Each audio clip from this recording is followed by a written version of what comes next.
What's up? Today, I'm going to be going over the Until Then characters and sorting them in my little tier list here. And if you haven't played the game, there's going to be spoilers. Don't watch this if you haven't played the game. I'm saying this with the most seriousness. Play the fucking game because if you listen to what I'm about to say, you're going to be having spoiled for you the greatest fictional experience you can have in your life. I am not speaking in hyperbole. Hyperbole? Whatever. Go play the fucking game. Anyway, let's get into it. So the first character here, we got Samantha, I believe, who is a member of the piano club. She's trying out for the piano club. She's a cute little girl. She's got cute little hair things. And she has like a nice personality. She's more of that uwu, like the finger emojis, putting the two fingers together kind of girl. She's always kind of bashful. She's always in a kind of posture that indicates that she doesn't have a lot of confidence and making really kind of like faces that indicate that she doesn't have a lot of confidence.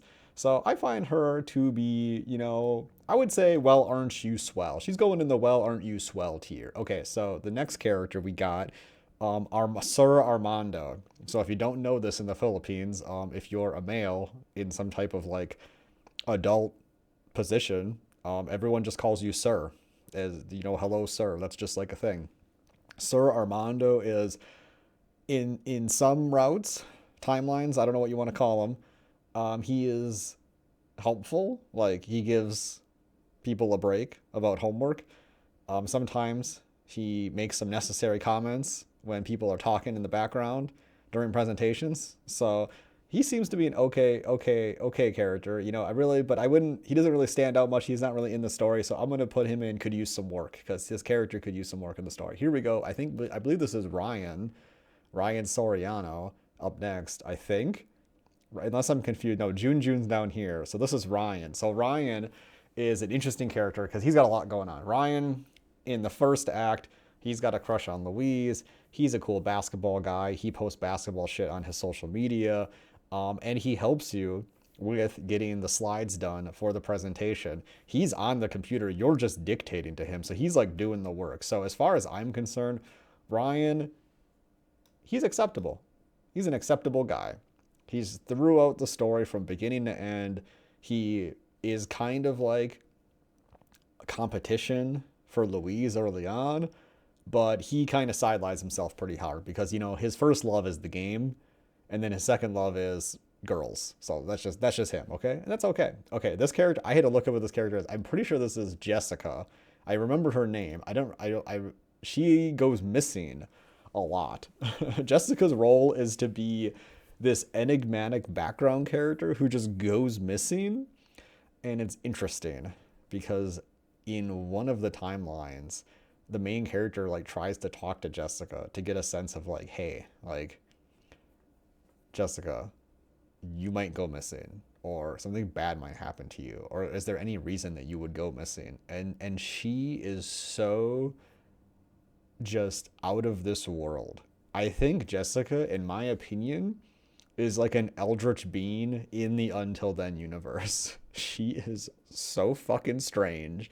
All she does is exist to go missing, or she just has these weird little conversations with you where she just seems like she is completely either despondent or just worlds away.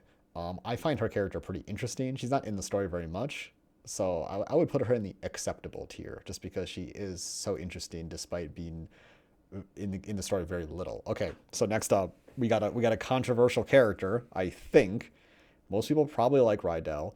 Ryell is a hard character to like because in Act 1, Ryell comes off as a bit selfish and self serving.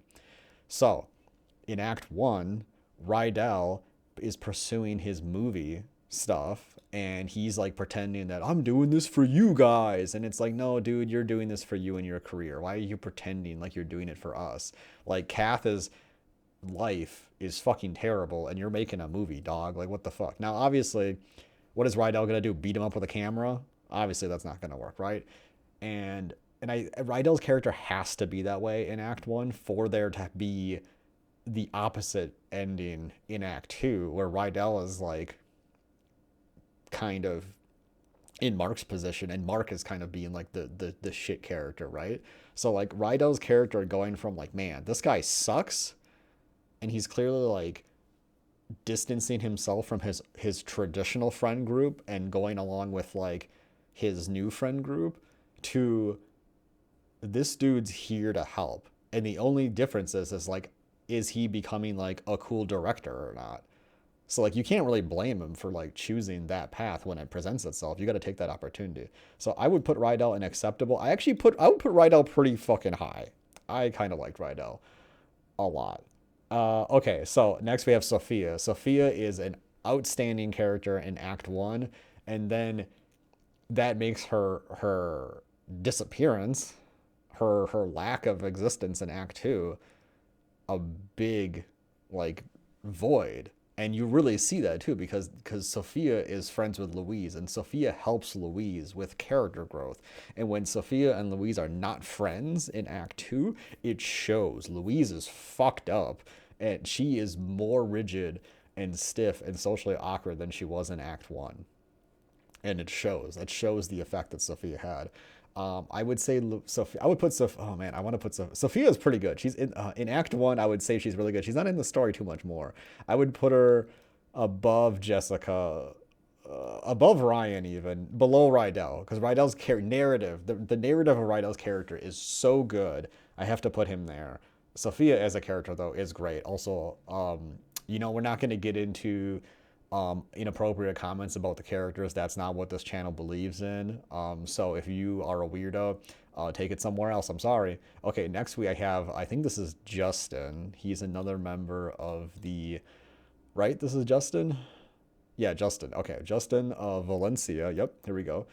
Justin, I did not like this guy. He is, so in the narrative, Justin is like this ultra simp. He really wants to impress Elise over here. He really wants to impress Elise. But the problem is that he has like one joke. He's kind of a one note character. He's like, oh, I'm gonna play for Elise, for Elise. Oh, so funny. I liked him in Act One, and then after that, he grated on me so hard. His character did not really evolve beyond that one note. But that being said, like there are people like that. Like there are people like Justin who are just obsessed with somebody, and it's ironic too because I'm pretty sure like Elise, like she goes to the dance with um Tan. His name is like Tan something. I can't remember. He's got the most like Carlo. Carlo, yeah. She goes to the dance with Carlo, and it seems like she's with Carlo. So like I don't know why Justin's even barking up that tree. So he's kind of a loser character. He's a little kind of negging at times, but pretty playful. He's a fun guy in the piano club, so I would just put him below. I would say he could use some work. I mean, he's more interesting. He's better than our Sir Armando, who's nobody essentially. Okay, we're gonna. Man, should I go right into like the two? I don't think we want to do the two female like. Let's save the most important characters for last. Okay, I'm pretty sure this is Nicole's mom. Nicole's mom is great. Nicole's mom wants Nicole to get pounded by Mark's dick so hard. I've never seen a mom character in a game want their daughter to get fucked so hard. So she's swell. She's a swell lady, we're gonna say. She's swell. Nicole's dad, he is just a supportive guy. He's in the game less than Nicole's mom. I would say he could use some work. I would say he's high. I would say he's better than. This is the order. He's higher than Justin, but he could use some work. His character could use some fleshing out. He's not too much. Where Nicole's mom, you really do get a sense that Nicole's mom is trying to help Nicole against Nicole's wishes. Yeah, I like Nicole's mom. She's pretty great. Oh God, we have Mark's dad. Mark's dad is an interesting character because across the timelines, Mark's dad is both probably the best dad that could exist in these circumstances, and then also a horribly broken human. So it's really hard to like say, yeah, he's a great character. I mean, he is a great character in the game. He's a character who's like in the background for like so much of the game. I mean, you have email exchanges with dad. You have text exchanges with dad. You have some of the most you see the most difficult conversation in fiction with dad, right? Where you have to you're at the funeral for Cath, and dad still thinks that the mom's coming home, and you gotta be like, no, I'm done fucking pretending. Mom's fucking dead. Cass fucking dead. What's the point? Why are we pretending that she's ever coming back? So I think his character, he's unacceptable. Oh, do I put him higher than Sophia? I like Sophia. I think he's below Ryell. Ryell's narrative is great. Mark's dad's narrative is also great, but he is a bit of a like a he's he's like a failed engineer who his son kind of puts on a pedestal. Mark kind of puts him on a pedestal a little bit. You get the sense that he's doing more grunt work in the world instead of like actual meaningful work. Um, Man, I don't know. I like Sophia. I think Sophia's character written wise is better. I think it would go like this. Mark's dad is pretty uh not in the story enough to really rate higher, in my opinion. Kate. Ooh, Kate. Boy, Kate has an outfit later on in the game that is like, if you are wearing this, you have permission to shit in my mouth. Holy fuck. Kate is the most giga baddie in this fucking game. God fucking damn.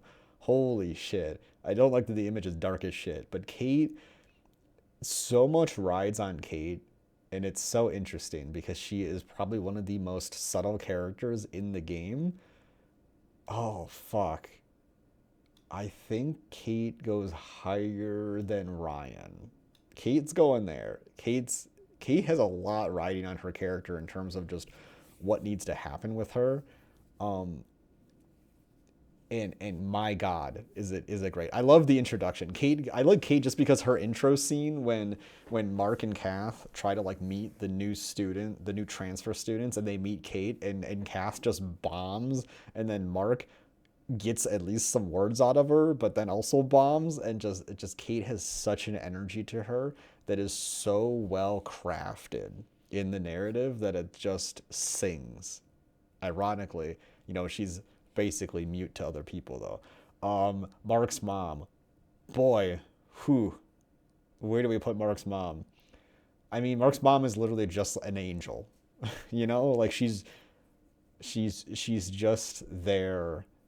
Oh fuck, I just remember. So Mark's mom wanted to be a pianist, but life didn't work out for her because, financial constraints and things. So she began going to these recitals, and she heard Nicole play, and she remembered that, and she started, playing that, to Mark, and that's how Mark learned the song, interestingly enough. So it's there's like narrative wise, Mark's mom is one of probably is phenomenal narrative wise. She is the highest acceptable tier. If you don't like my tiers, tell me why. You'll see later. It'll make sense. Carlo Tan, he could use some work. His character is just a stuffy asshole who doesn't think anyone's good enough for the piano club, even though they only have two members. Like, you probably just need to bolster your ranks, dog. Um, I think he's actually lower than Justin, but higher than Armando. Ooh, Elise. Elise is in the game quite a bit.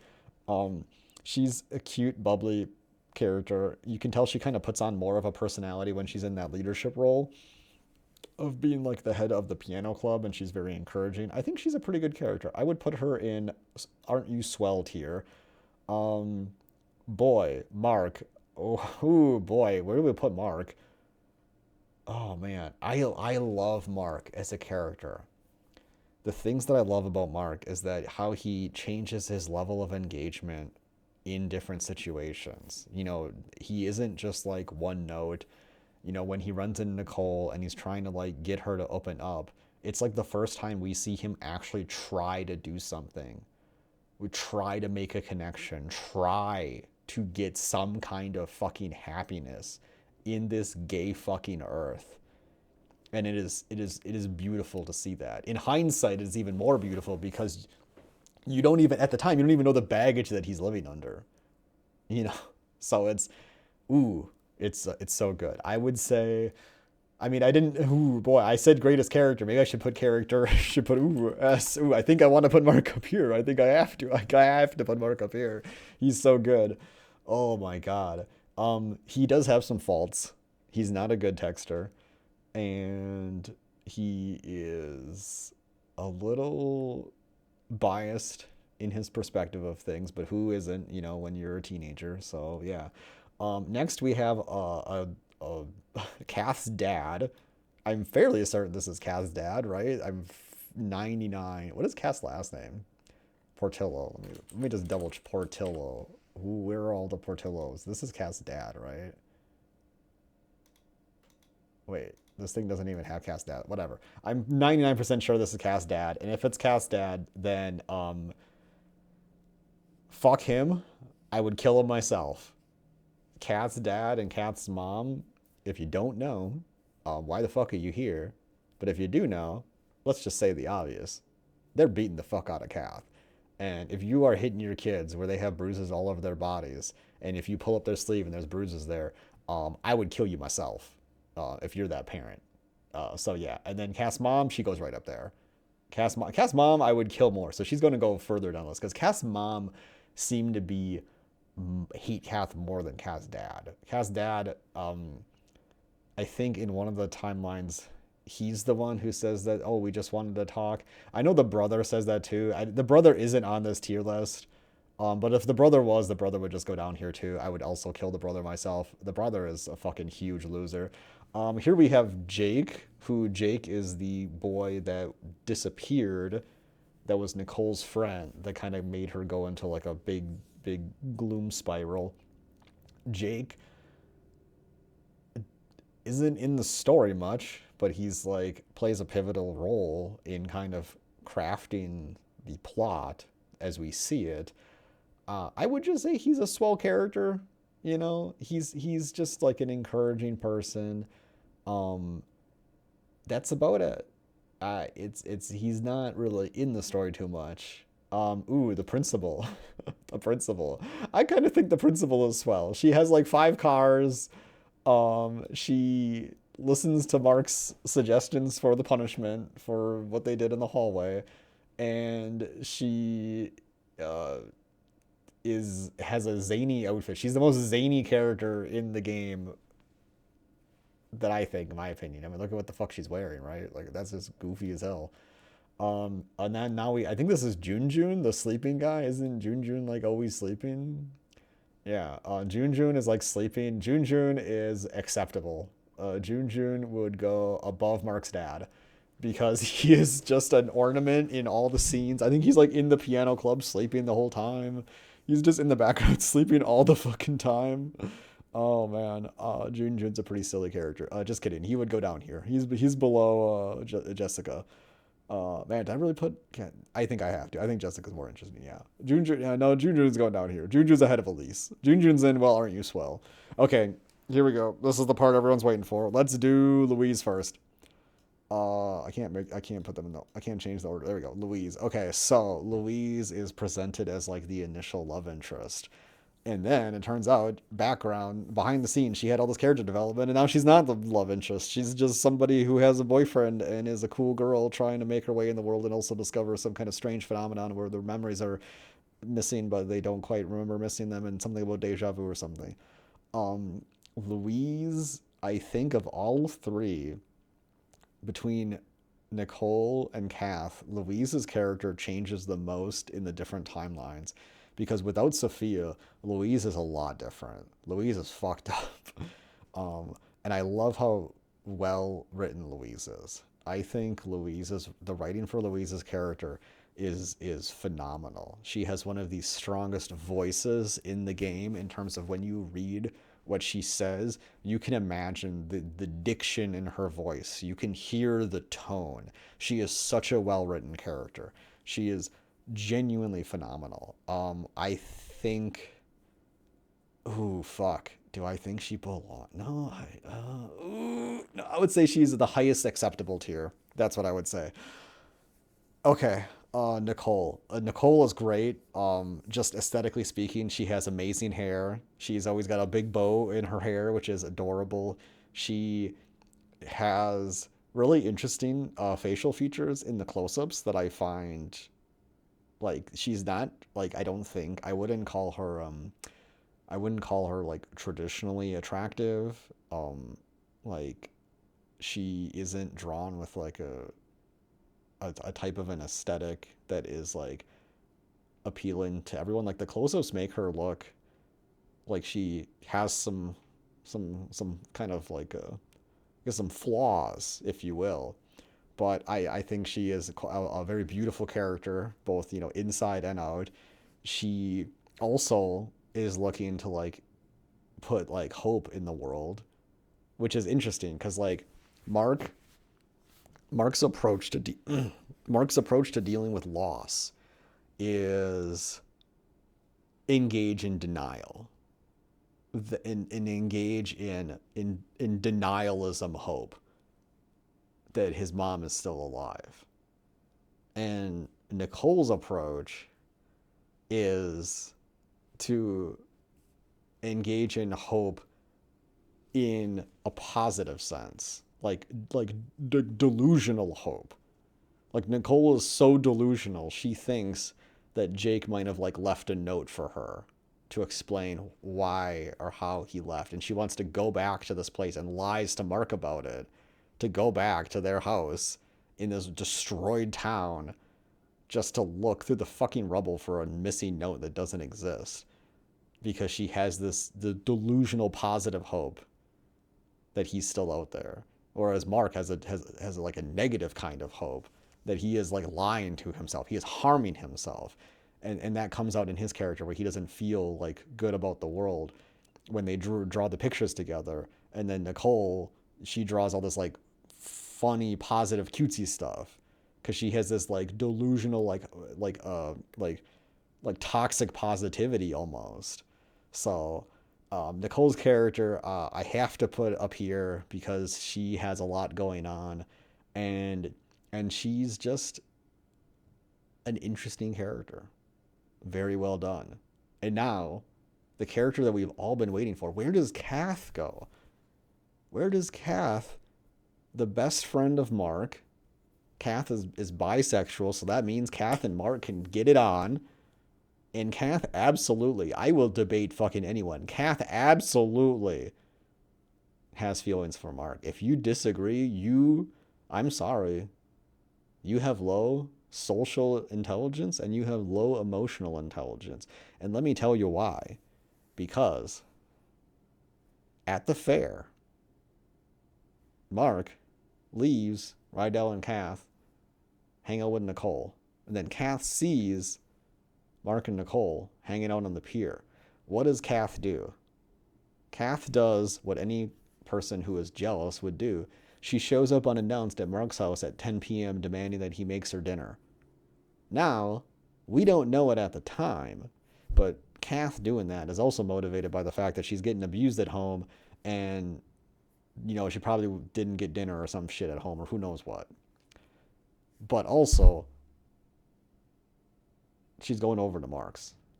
Does she have other friends? Well, she has Rydell's a friend. She could go to Rydell's probably. We don't really ever see that, and Rydell seems like he has a decent family that's, that is accepting of having Cath over. I would imagine we don't really hear too much about Rydell's family, I don't think, but Cath makes the sacrifices for other people to be happy. Cath loses the racing game so Mark can finally feel good about beating her at a game, which is interesting because usually when it comes to Nicole, when it comes to Louise, Mark is the person who is better at the video games, except when it comes to Cath, Cath's better. And then we have the ending of Act 1, where Cath asks Mark to save the slow dance for them. And asks is because she wants to tell him something. And she's building this moment up because she needed some moment that was going to be strong enough for her to finally come clean. And in our minds, When you're playing the game, you don't know what's going on. You think, oh, Cath is going to confess that she's in love with us. When in reality, Cath is going to confess, I'm getting abused at home. And then she dies. And then there's like a 10-year, 8-year, 5-year time skip. And Mark's going through his old belongings and he finally plays this cassette from Cath that she recorded for him. And she finally explains that things aren't good at home. And it is one of the most gut-wrenching scenes in all of fiction I have ever seen. It's not melodramatic. The writing was on the walls. If you cared to see it, it was there. But to have a presentation that is so skewed from a single point of view, and then have that presentation be altered by getting new information, really brings home the gravity of the achievement that you get when you beat the first act, which is you get the achievement understand. Because now you understand what's going on with Cath's character. Now you understand what's at stake and why she's coming over at night and why she latches on to Mark so much. It's because without Mark and without Ryell, she has no safety in the storm. Just like the butterfly story that she tells, she's the butterfly that's going to get smashed when it rains, and she doesn't have an umbrella. So Cath's character, abso-fucking-lutely, the highest of characters in all of fiction of all time. I don't think anything could ever come close. Holy fucking God. Absolutely.